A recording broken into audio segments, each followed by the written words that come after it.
Assalamualaikum warahmatullahi wabarakatuh. Perkenalkan, nama saya Rifki Fareza Pratama. Di sini saya akan membuat ujian akhir semester evaluasi pembelajaran. NIM saya 00612819242020. Dosen pengampu Bapak Dr. Anas Giartama, MPD, dan Ibu Destriana, MPD. Evaluasi pembelajaran. Evaluasi pembelajaran adalah proses untuk mendapatkan data dan informasi yang diperlukan dalam menentukan sejauh mana dan bagaimana pembelajaran yang telah berjalan agar dapat membuat penilaian dan perbaikan yang dibutuhkan untuk memaksimalkan hasilnya. Hakikat yang artinya pemikiran evaluasi yang berarti penilaian atau pengukuran, dan pendidikan adalah proses belajar mengajar. Pendidikan yang berpikir secara mendalam maupun menyeluruh untuk menilai dan mengukur segala sesuatu yang berhubungan dengan pendidikan. Dalam dunia pendidikan, evaluasi mempunyai arti yang sangat penting karena dari hasil evaluasi inilah nantinya akan digunakan untuk perbaikan dan proses kemudian diteliti lagi sehingga dapat menyempurnakan setiap kegiatan di dunia pendidikan. Selanjutnya adalah macam-macam evaluasi. Membicarakan jenis evaluasi sebetulnya sangatlah bergantung dari pembeda atau dikotomi apa yang digunakan dalam membedakan jenis. Namun pada umumnya evaluasi dalam pembelajaran biasanya dibagi dari segi teknik terlebih dahulu.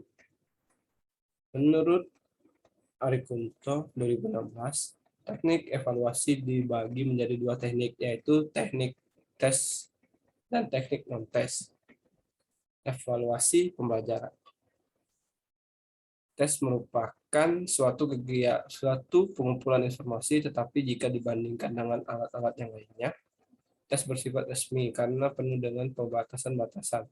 Tes mempunyai fungsi ganda untuk mengukur peserta didik dan mengukur keberhasilan program pengajaran. Menurut Heton dalam Arifin 2017, membagi tes menjadi 4, yakni tes prestasi belajar, tes penguasaan, tes bakat, dan tes diagnostik.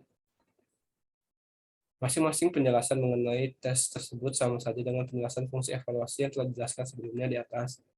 Evaluasi jenis tes sendiri dapat dibagi setidaknya menjadi dua jenis, yakni tes uraian dan tes objektif. Tes uraian disebut bentuk uraian karena menentukan peserta didik untuk menguraikan, mengorganisasikan, dalam menyatakan jawaban dengan kata-katanya sendiri dalam bentuk teknik dan gaya yang berbeda satu dengan lainnya.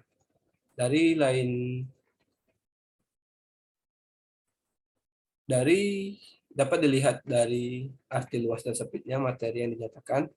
Bentuk tes uraian dapat dibagi menjadi dua jenis, yakni uraian terbatas dan uraian bebas. Selanjutnya adalah tes objektif. Tes objektif adalah pengukuran yang berdasarkan pada penilaian atas kemampuan siswa dengan soal menjelaskan jawaban yang benar atau yang salah, soal dengan bobot nilai yang tetap. Dalam tes ini, subjektivitas guru ketika melakukan pemberian penilaian tidak ikut ambil bagian atau ikut berperan. Terdapat beragam macam tes objektif, meliputi beberapa jenis di bawah ini.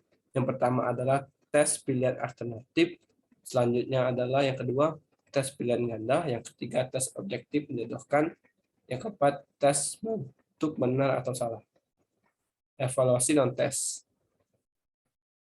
Menurut Hasim, Zain dan Darto 2012 halaman 47, evaluasi non-tes adalah penilaian yang mengukur kemampuan peserta didik secara langsung dengan tugas-tugas yang real. Evaluasi non-tes memiliki sifat yang lebih komprehensif, artinya dapat digunakan untuk menilai berbagai aspek dari individu sehingga tidak hanya untuk menilai aspek kognitif.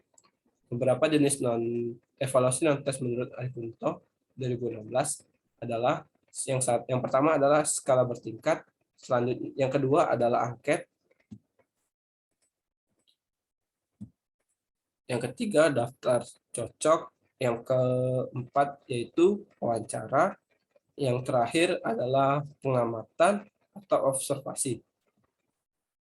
Selanjutnya adalah analisis butir soal. Kegiatan menganalisis butir soal adalah suatu kegiatan yang dilakukan guru untuk meningkatkan mutu soal yang telah ditulis. Kegiatan ini merupakan proses pengumpulan, peringkasan, dan penggunaan informasi dari jawaban siswa untuk membuat keputusan tentang setiap penilaian. Cara menilai. Teknik penilaian, tes tertulis, pilihan ganda benar atau salah menentukan lainnya, isian singkat dan uraian, tes lisan, daftar pertanyaan, tes praktik, tes kinerja. Yang pertama yaitu tes identifikasi, tes simulasi, dan tes kinerja. 4. Penugasan individual, pekerjaan rumah, proyek atau kelompok. Yang kelima, penilaian portofolio, nomor penilaian portofolio. Yang keenam, jurnal. Yang ketujuh, penilaian diri. Yang ke-8, penilaian antar teman. Selanjutnya adalah implementasi peserta didik. Keterkaitan antara tema A dan B sangatlah berpengaruh terhadap peserta didik. Dengan cara mengimplementasikan atau menerapkan perencanaan pembelajaran tema A atau tema B meliputi kegiatan perumusan tujuan yang ingin dicapai dalam suatu kegiatan pembelajaran yang berhubungan langsung dengan tema A dan tema B. Metode yang digunakan untuk menilai pencapaian tujuan dari tema A dan tema B, bahan materi yang akan disajikan, cara menyampaikannya, persiapan alat atau media yang digunakan dalam tema A ataupun tema B. Perencanaan pembelajaran menjadikan guru dapat mempersiapkan, menentukan tindakan apa yang akan dilakukan saat proses pembelajaran berlangsung. Baiklah, mungkin itu saja yang bisa saya sampaikan. Lebih dan kurang saya mohon maaf. Terima kasih. Wassalamualaikum warahmatullahi wabarakatuh.